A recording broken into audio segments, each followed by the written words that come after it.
प्रार्थना करें, अपनी सेवकाई के लिए प्रार्थना करें, अपने लिए प्रार्थना करें।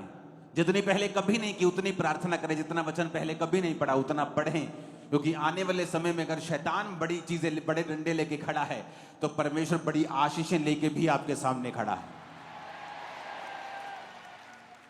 अपने हाथों को उठा प्रार्थना करते हैं। मेरे पिता, जो आने वाली मजदूरों की खेप तूने तैयार करके रखी है, पिता हम मांगते हैं उन्हें सुरक्षित रख।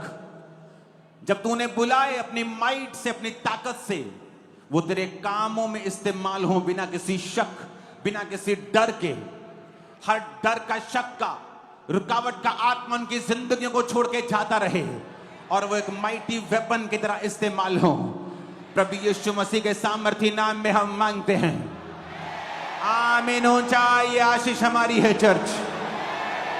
मैंने कहा आमीन, ऊंचाई आशीष हमारी है चर्च।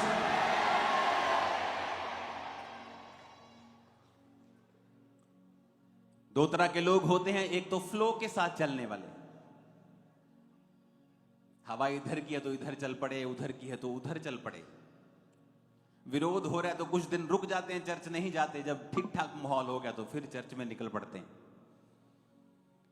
तो परमेश्वर का आत्मा बता रहा था कि जो विरोध आप देख रहे हो स्टेट्स में, अलग अलग जिन स्टेट्स में आप विरोध देख रहे हो, उन स्टेट्स में सबसे अधिक प्रभु का काम भी आप देखोगे।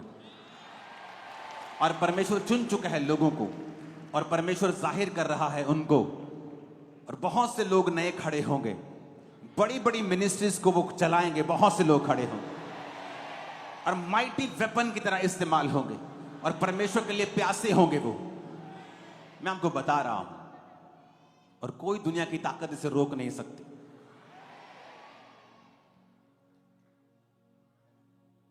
यीशु मसीह का काम रोकने में सबसे बड़ा जो रोल है वो धर्म का है, क्रिश्चियन धर्म। सदूकी और फरीसी, तुम ऐसा नहीं कर सकते, तुम ऐसा नहीं कर सकते। बाइबल में ये कहां लिखा है? इसलिए मैं कहता हूं यीशु मसीह धर्म बनाने नहीं आए, धर्म बदलने नहीं आए। धर्म तो रुकावट पैदा करता रहा है जीसस क्राइस्ट के रास्ते में। उसको पकड़वाने वाले भी वही थे जो धर्म के अगुए थे, सदूकी और फरीसी और महायाजक और याजक। इसलिए परमेश्वर का आत्मा अपने लोगों को बता रहा है पहले ही कि जब ये नई खेप तैयार होगी मजदूरों की, जब ये नए हथियार, परमेश्वर के माइटी वेपन तैयार होंगे, माइटी हथियार जब परमेश्वर खड़ा करेगा इनको, तो किसी को बताने की जरूरत नहीं पड़ेगी। उनके काम बताएंगे वो परमेश्वर की ओर से हैं, और जो लोग उनका विरोध नहीं करेंगे वो बरकत को पाएंगे। आमीन। अपने घुटनों के बाहर आके, अपने हाथों को उठा के जीसस को बोलो, जीसस मैं आपके वचन को सुनने के लिए तैयार हूं, और मैं अपने कान आपके वचनों की ओर लगाता हूं। मांगो अपने हाथों को उठा के ऊंची आवाज में।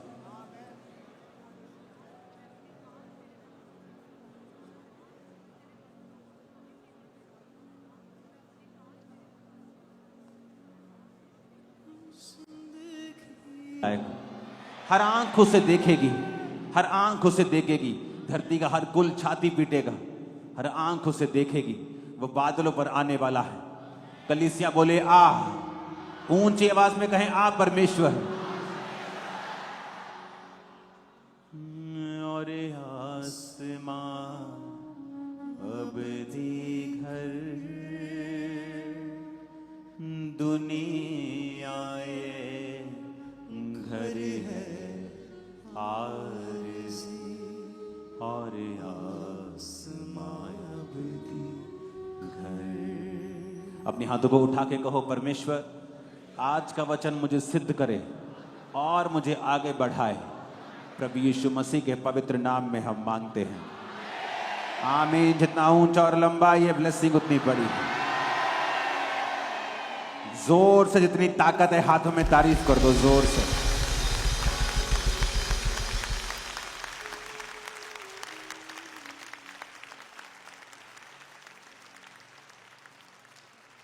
हालेलुया।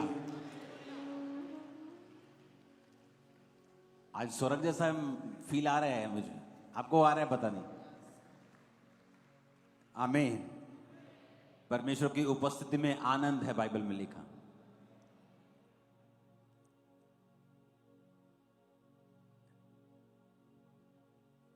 कितनों ने थर्सडे वाली मीटिंग नहीं देखी है? हाथ हिलाना जरा। ओ गॉड, आपकी गिनती बहुत ज्यादा है, जबकि आपको हर मीटिंग फॉलो करनी चाहिए। थर्सडे वाली वीडियो को दोबारा देखेंगे अभी हम, ताकि ये सब लोग देख सकें।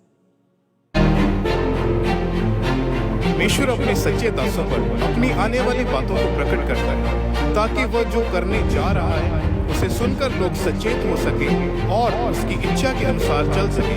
सालों से परमेश्वर के अभिषिक्त दास अपोस्टल अंकुर यूसुफ गोला जी बताते आ रहे हैं कि इकोनॉमी पे डिप्रेशन आएगा।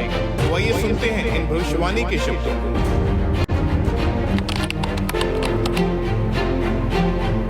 आने वाले टाइम में जो परमेश्वर मुझे दिखा रहा था, मैं आपको बताऊंगा आने वाले टाइम में क्या होगा, किस तरह से फाइनेंशियली ट्रबल्स देश फेस करेंगे। मैं आपको बता रहा हूं, प्रार्थना कर रहे हैं हम, लेकिन मैं आपको बता रहा हूं प्रोफेटिकली कुछ चीजें होंगी जिन्हें प्रेयर्स रोक नहीं सकती, लेकिन प्रेयर जो धर्मी होंगे उनको बचा सकती है, उनको स्ट्रांग रख सकती है, उस परीक्षा के दिन में उनको निकाल सकती है।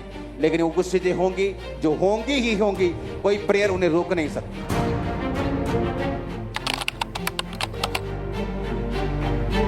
आने वाले समय में एकदम से इकोनॉमिक प्रेशर देशों के ऊपर पड़ेगा, एकदम से, लाइक सडनली, जस्ट सडनली 3-4 महीने में ही पूरी देश की परिस्थितियां चेंज हो जाएंगी।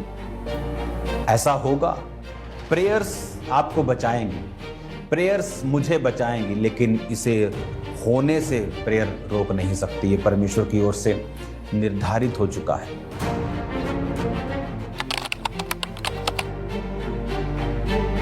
2025 हमें प्रार्थना करनी होगी, क्योंकि इकोनॉमी के ऊपर डिप्रेशन आएगा।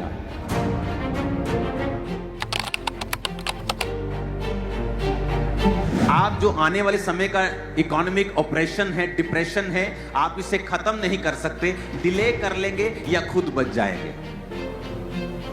और आपको मालूम होगा कि हमें चर्च में पहले से बताया जाता है, परमेश्वर की आत्मा हम पहले से हमसे बात करती है, हमें क्या करना है फ्यूचर के लिए, हमें क्या करना है आने वाले समय के लिए। और आज परमेश्वर के दास के द्वारा बोले गए उन वर्ड्स को हम पूरा होते हुए देख रहे हैं। फरवरी में 17 में से 15 दिन बाजार गिरा है। इस महीने केवल 3 दिन कारोबार बचे हैं।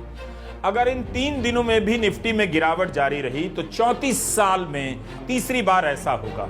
जो विदेशी निवेशक है उनका भारत से भरोसा घट गया है।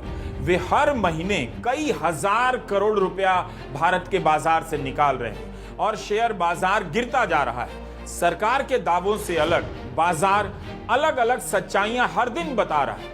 अगर निफ्टी एक और महीना गिर गया तो 28 साल में पहली बार होगा जब निफ्टी लगातार 5 महीने तक गिरता रहेगा। ऐसा मार्केट के 34 साल के इतिहास में सिर्फ 2 बार हुआ है। घरेलू शेयर मार्केट में किस स्तर की गिरावट आ रही है, इसका अंदाजा आप ऐसा लगा सकते हैं कि सिर्फ फरवरी भर में अभी तक शुरुआत से अब तक सेंसेक्स करीबन 2500 अंक टूट चुका है। वहीं सेंसेक्स अपने ऑल टाइम हाई से 10,500 अंक से भी ज्यादा नीचे पहुंच चुका है। 27 सितंबर को सेंसेक्स ने 85,978 अंक का ऐतिहासिक स्तर। लाखों लोगों के करोड़ों रुपए डूब चुके हैं और जो अभी भी मार्केट में होल्डिंग पोजीशन पर हैं, उनकी सांसें अटकी हुई हैं कि भैया अब आगे होगा क्या। और ये आपको बता दिया गया था, एक बार नहीं। और मैंने आपको एक खास बात कही थी, मैंने कहा था आपकी प्रार्थनाएं इन्हें बदल सकती हैं। क्या बोला था मैंने? कि नहीं बदल पाएंगे। जो ये हो रहा है, आपकी प्रेयर्स इन इवेंट्स को बदल नहीं पाएंगे। मेरे सामने की आवाज को कम करो, इसकी आवाज बढ़ाओ। कितने इन बातों को समझ रहे हैं?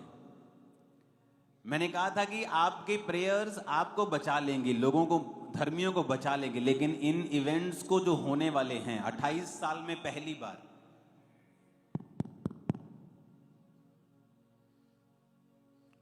हल्का फ्लैट करो इसे। प्रोफेसी करते हैं, जब प्रोफेसी हट जाती है वो बोलते हैं हाँ किसी ने प्रार्थना कर दी होगी तो प्रोफेसी चेंज हो गई। लेकिन जब मैं आपको बोल रहा था कि इसका कोई तोड़ नहीं होगा, प्रेयर्स भी इसे चेंज नहीं कर पाएंगी, आपको बचा लेंगी, लेकिन इस प्रोफेसी को पूरा होते ये होगी, ये अनचेंजेबल है। जब जीसस क्राइस्ट का जन्म हुआ, ये गूंज कम कर, कौन है अंदर, थोड़ा सियाना बंदा भेजो अंदर थोड़ा। 100 बच्चे मार दिए गए थे 1 और 2 साल के, याद है कि नहीं, बाइबल पढ़ी है? ऐसा क्या हो गया कि जीसस क्राइस्ट के जन्म के ऊपर इतने बच्चों की मौत हो गई? बाइबल कहती है पुराने नियम में भविष्यवाणी थी कि रहमा में एक करुणानाद सुनाई देगा, राहेल अपने बच्चों के लिए रो रही है क्योंकि वो नहीं रहे। तो अगर वो भविष्यवाणी हुई तो आपको क्या लगता है कि ये परमेश्वर की मर्जी थी? भविष्यवाणी करने का मतलब ये नहीं है कि ये परमेश्वर की मर्जी है। भविष्यवाणी का मतलब है कि आने वाले समय का जो इवेंट है, जो घटनाएं हैं, वो क्या होंगी, परमेश्वर का आत्मा पहले से बता देता है।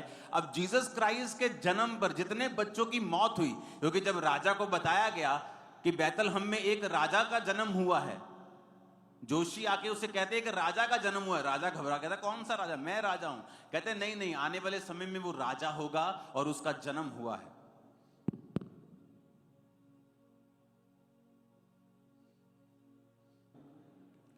गूंज कम करो इसके जन्म से कितने 100 साल पहले लिख दी गई थी। तो क्या वो परमेश्वर की मर्जी थी? नहीं, वो परमेश्वर की मर्जी नहीं थी। वो परमेश्वर आने वाली घटना को बता रहा था कि जब जीसस क्राइस्ट का जन्म होगा उस समय बहुत से यंग बच्चों को राजा मरवा देगा, क्योंकि जब उनको बताया गया कि राजा का जन्म हुआ है तो राजा ने पता करवा के कि किस इलाके में हुआ है, सारे 1 और 2 साल के छोटे बच्चे मरवा दिए थे और वहां पर सब रोने लगी और भविष्यवाणी पूरी हुई कि राहेल अपने बच्चों के लिए रो रही हैं क्योंकि वो नहीं रहे। इसका मतलब यह नहीं था कि वो परमेश्वर की भविष्यवाणी थी तो परमेश्वर ने किया, नहीं, परमेश्वर ने नहीं किया, लेकिन परमेश्वर जानता था कि ऐसा होगा।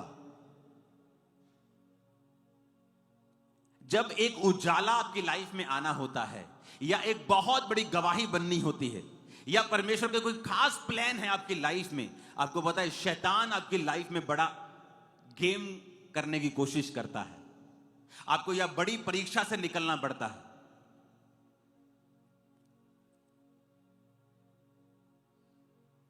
एक प्रॉफिट, असली प्रॉफिट, नाम के आगे प्रॉफिट लगाने से कोई प्रॉफिट नहीं बन, मैं आपको बता रहा हूं। और उसकी कॉलिंग थी कि वो जब पियानो बजाता था तो परमेश्वर का आत्मा उससे बात करता था। और अगर आप इंटरनेट के ऊपर देखें, जब ट्रंप राजनीति में भी नहीं था उसने प्रोफेसी की थी कि यह 2 बार प्रेसिडेंट बनेगा। यूट्यूब चेक कर लो, आप बैक डेट पे कोई वीडियो नहीं डाल सकते हो। और जब वो व्यक्ति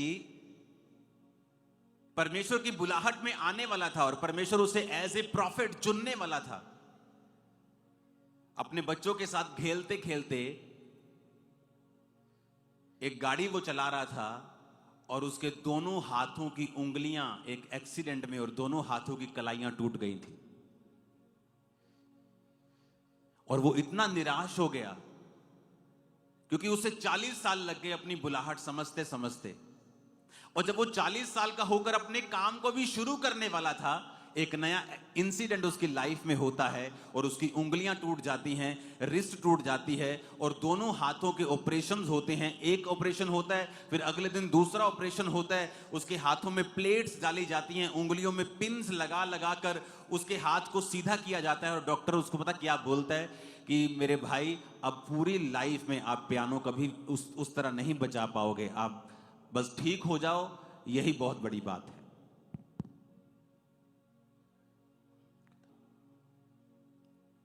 कि मैं इतना टूट गया अपनी लाइफ में। इसको कम करो आवाज को। कौन है अंदर लाइफ में कि मेरे सामने सिर्फ अंधेरा नजर आ रहा था। एक तरफ से मेरा विरोध हो रहा था, एक तरफ से मैं अपनी कॉलिंग को प्रूफ करने के लिए कि मुझे प्रभु ने ही चुना है संघर्ष कर रहा था, और दूसरी तरफ से मेरे हाथ टूट गए और लोग कहने लगे कि परमेश्वर ने इसको सजा दी है।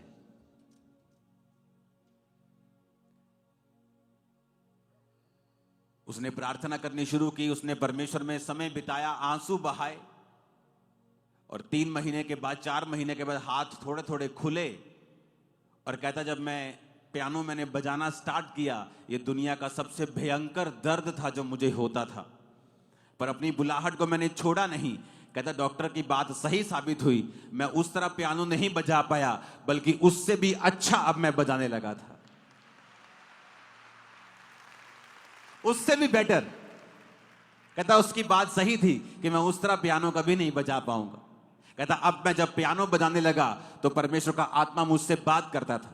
9/11 की प्रोफेसी, ट्रंप की प्रोफेसी, ऐसी बहुत सारी घटनाएं जो 5-10 साल बाद होनी थी, उसने प्रोफेसी की और पूरी दुनिया ने उसको विटनेस किया। आज वो खुदा का दास परमेश्वर के पास है।